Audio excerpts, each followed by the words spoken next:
Oh, I can go all the way to South America. That's cool. Sorry, I'm lingering on my increasingly building shame of not being able to solve a mystery because I figured I'd be good at it. But everything was ping-ponging in my head. I thought I was coming to a conclusion. I felt it was Carlotta.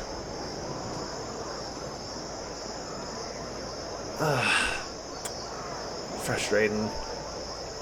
But at least we didn't lose time, I guess.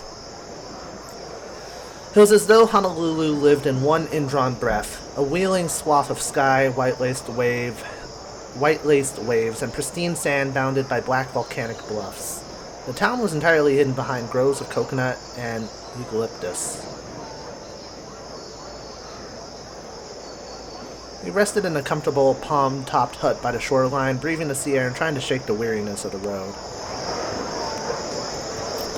Let's see. Ah, there we go.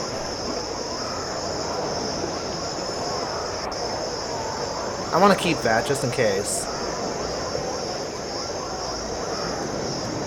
Oh, this accordion is going to be worth a lot.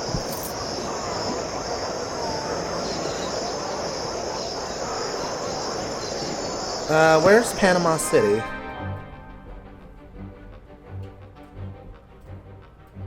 It's over here, right? 1600. Oh, that's not bad. I can make that trip. Just don't spend any more money.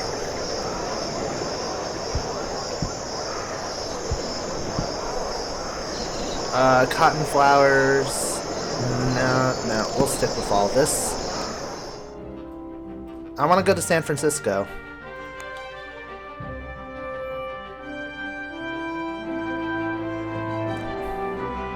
Departs for 2 days.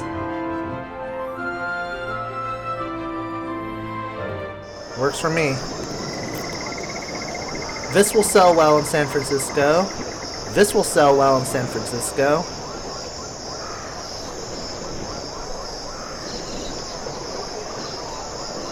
Both of these things will sell well in San Francisco. But I lose the damn katana because it was a freaking suspected weapon. So that's a lot of my money that's gone. I'm so sad.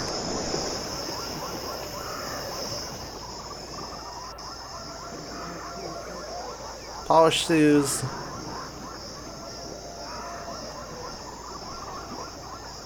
Buyers in Port-au-Prince will pay extremely well for wax cylinders and scratch with music from Salt Lake City.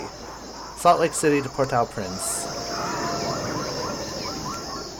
Where's that?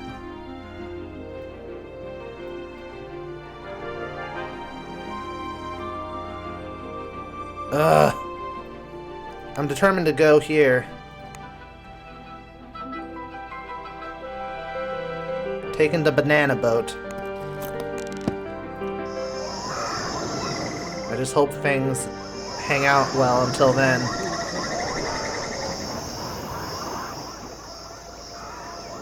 Make some money, got 56 pounds.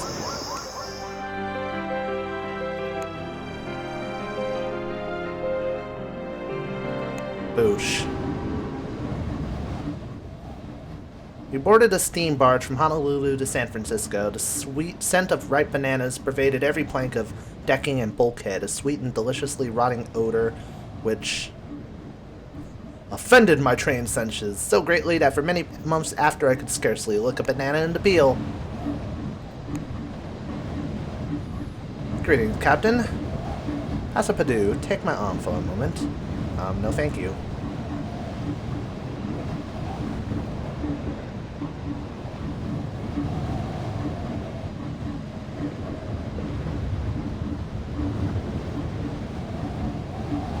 Albuquerque can be reached from Salt Lake City by the rail cart.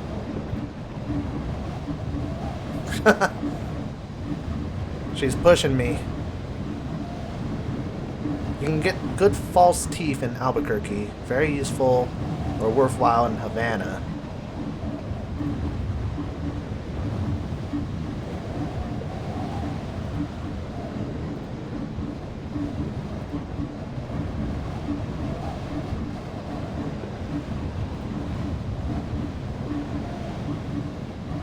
New Orleans. Pay a huge amount for harmonicas from Salt Lake City. Might need to do that.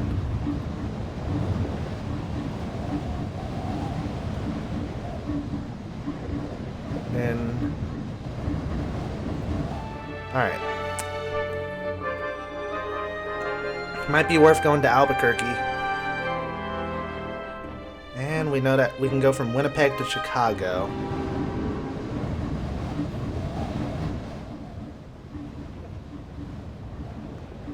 So we're on day 49. We'll be here like by the mid-50s. If we can get to New York,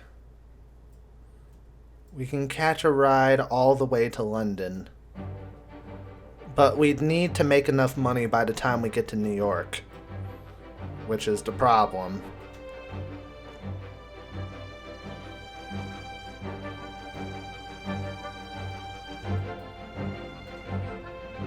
We have to find some way to get across the Atlantic.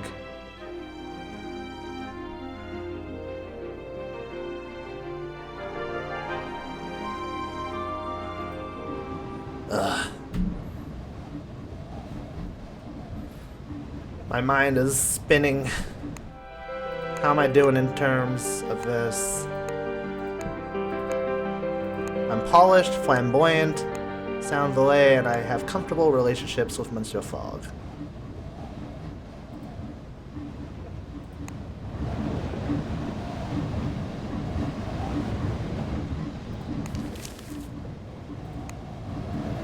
"31 days. 31 freaking days." Well, I already know what happens in this trip from attempt number 1, so it's going to take me a while to get there, though.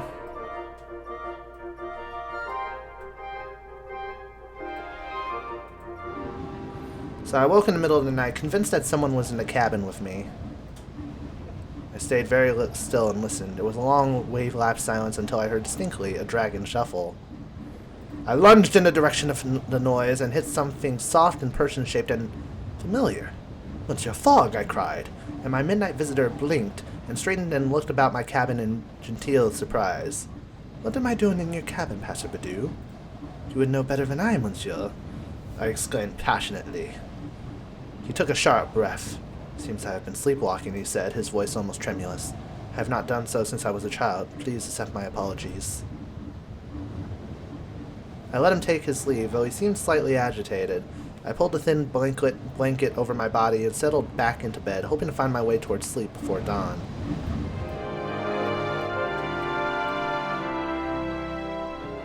Ooh, we're almost there. Oh, shit. Captain Kalani was a heavily pregnant Hawaiian woman who found Monsieur Fogg's English accent a source of great mirth. "Say something else." "No! I will save you, Fogg." Granted, I'm as fascinated by accents as much as the next person. What do you think of our progress? There are many Chinese immigrants in San Francisco. Alright.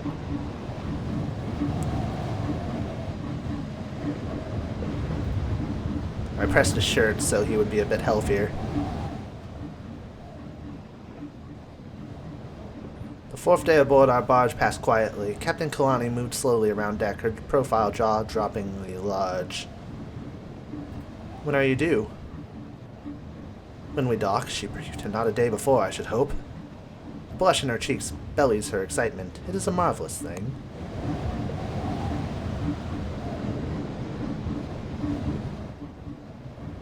Oh! In my first attempt of this game, she actually gave birth on the trip here. What the heck changed? I'm pretty sure this was the exact same route, except it took place a little bit later in the run of the game. So, oh, what if dialogue, like, if you take the same route two different times, what if the dialogue changes and, like, the possibilities of what happens changes depending on what's in your possessions and also what day it is? Wow, that would be some really technical programming and writing. You'd be making up for a lot of variables. Well, anyway, we're here in San Francisco. Ooh, accordion. Okay, chunk. Yeah.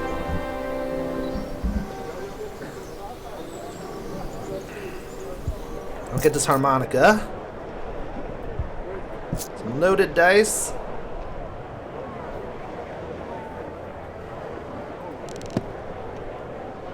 Thank you. Quite proud of myself, too. So we're going to Salt Lake City, then likely to Albuquerque, Dallas, and New Orleans.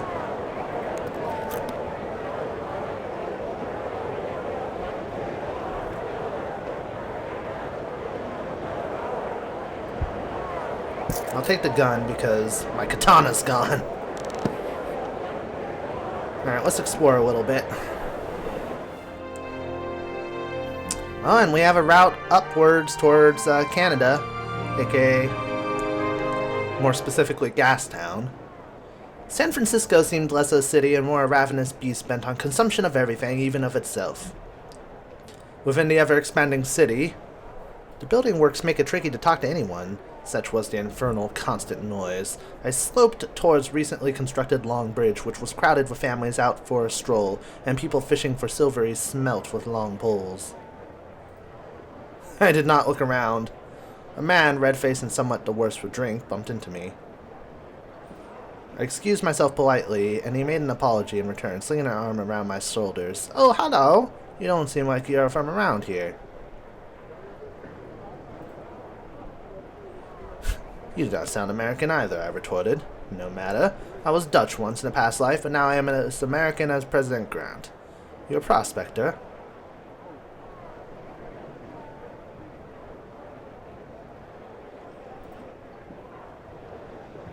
I am a magician, I said seriously. Are you? Then do a trick. I told him to think of a number. To double it, add 14, treble that, subtract 24, divide by 6, and to subtract the number he first thought of.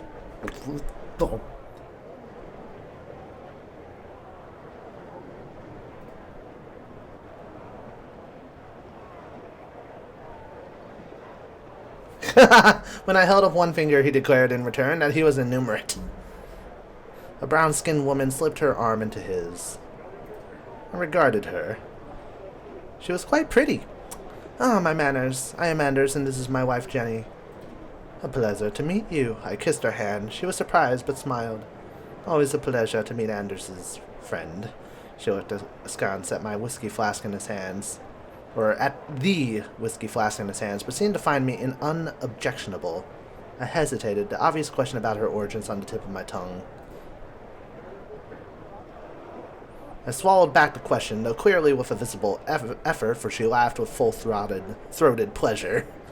I am of the Modoc tribe, what the New Americans call Indians. I did not mind your surprise. Most of my tribe has been taken to the Klamath Reservation in Oregon.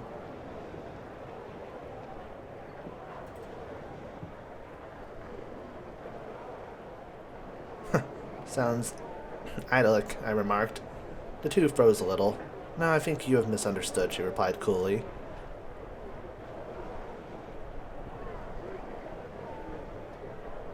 Wow, that turned out bad, I think.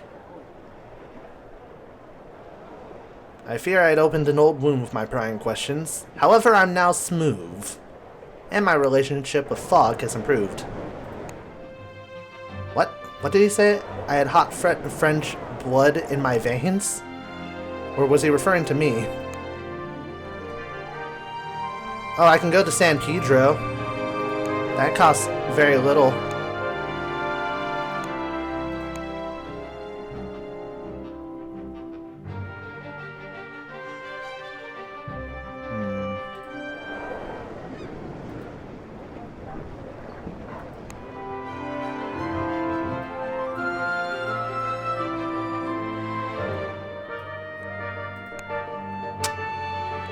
don't know. What do I have in my bags? Most of my stuff is worthwhile in New Orleans. Fuck it! It's cheaper. And I still get to Albuquerque and into New Orleans, so I'm gonna try and take a chance here. It might cost me a bit of time, but it won't cost me too much money, which is what I'm looking at. We went down to the wharf to find a route onwards, but it took us a few attempts to find a sailor who looked trustworthy enough. We settled into a fishing boat whose name was Salvador, piloted by a Hispanic lady. I named it after my husband, she told as she slipped the painter, and we pushed out onto the water. It is a fine boat, I told her. She smiled gently, a teary look in the corner of her eye. He was not a bad man. He did not deserve his fate, senor. I gulped, but we were too far from the shore to turn back already. Yep, I figured. Alright. Comb him up.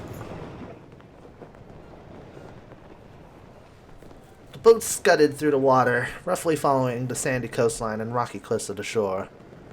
Do you make this journey often? How long have you lived in California? No, let's ask. Do you make this journey often, madame? No, she answered. Mostly I fish the San Francisco Bay, but I don't mind a change. How long have you lived in California? My husband and I came down in the gold rush, she told me. I spent every day for a year panning the streams and never found a cent's worth. My husband built a boat and caught fish to feed the other panners, and he made a nice little business out of it. So you became fishermen? We did, though there were plenty of other people doing it too. A rush on one thing brings a rush on everything, she sighed. It was a crazy time. People would put up with just about anything because they figured they'd be rich next week. Then when it started to dawn on people they were never going to strike any gold themselves, and here they were. Picture it, it's a whole country's worth of people losing their hope together.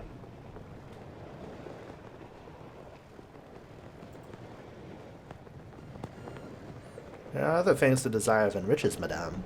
So says the man with the waxed whiskers and evening jacket. Oh, burn. But you're right. We were lucky Salvador built a boat when he did. Well, it looks like we're going to get to San Pedro intact. Second day, Captain Dolores stayed at the tiller through lashing rain that kept to my master huddled below the rough tarpaulin or tarpaulin cover stretched over the well of the boat, and myself with him, mopping the rainwater from his brow. I was mostly engaged in saying Hail Marys, which was the only good I felt I could do. My master gave no prayers of his own, at least none that were outwardly shown.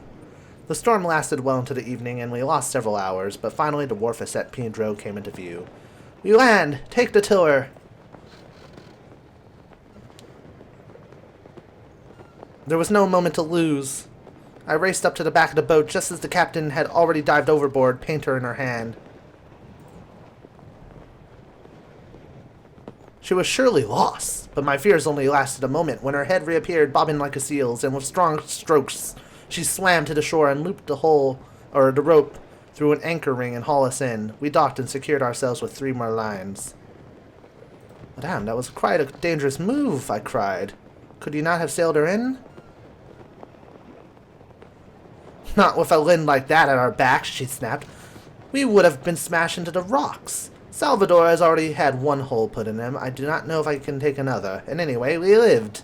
And then her tension came out in a laugh like a rolling barrel, and I could not help but join her. Alright, day 54. We finally reached this place. We reached land. I'm buying another gun. And another harmonica. Never know, could come in handy.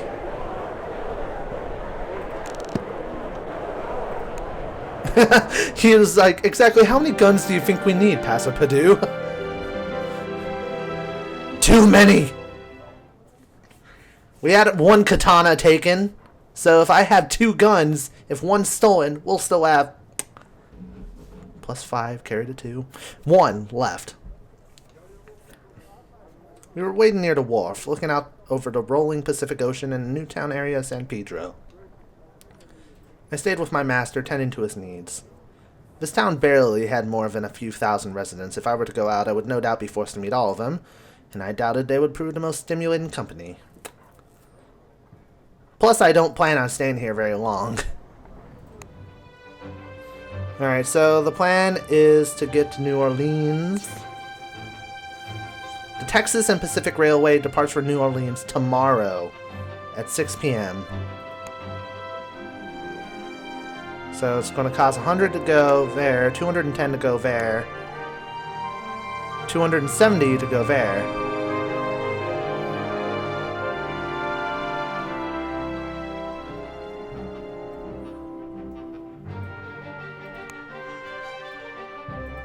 This is the plan. We're going to go to New Orleans.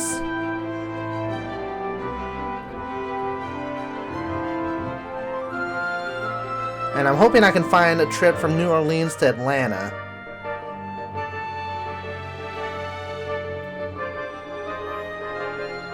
Or Burlington. Or Miami.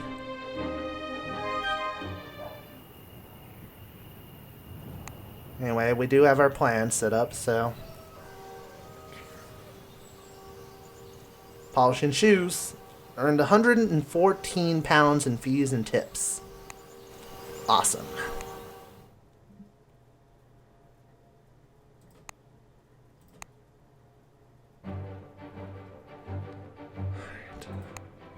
Is there something I can do, like a railway set that I can purchase here in the market?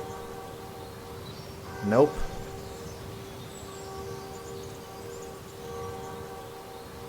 I'm still wondering if this medallion will ever prove useful. Anyway, let's get going.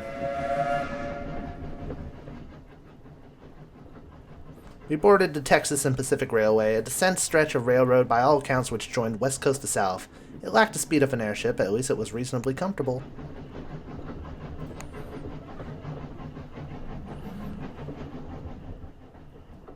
The first stretch of the railroad ran through the empty deserts of northern Mexico.